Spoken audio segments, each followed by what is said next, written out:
বিয়ের প্রস্তাব গ্রহণ না করলে অপহরণ করা হবে, অভিনেত্রী সোনালী বেন্দ্রের লক্ষ্য করে এমনই মন্তব্য করেছিলেন পাকিস্তানের ক্রিকেট তারকা স্পিড স্টার শোয়েব আক্তার।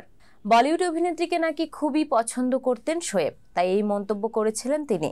সম্প্রতি এক সাক্ষাৎকারে শোয়েব আক্তারের এই মন্তব্যকে নিয়ে সোনালীকে প্রশ্ন করা হয়। মন্তব্য শুনে অবাক হন এই অভিনেত্রী। পাল্টা প্রশ্ন করে বলেন, সত্যিই শোয়েব কথা বলেছিলেন কিনা তিনি জানেন না, বোধহয় ভুয়ো কোনো খবর।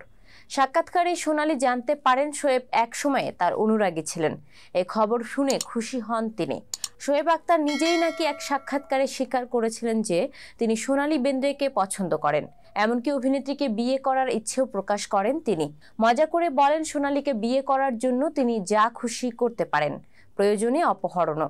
সমাজ মাধ্যমে এই বিষয়টি ছড়িয়ে পড়লে তিনি 2019 সালের এক সাক্ষাৎকারে পুরো বিষয়টি অস্বীকার করেন।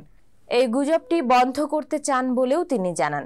শোয়েব বলেছিলেন, তিনি কখনোই সোনালী বেন্দ্রের সঙ্গে দেখা করেননি, তিনি কখনোই তার ভক্ত ছিলেন না।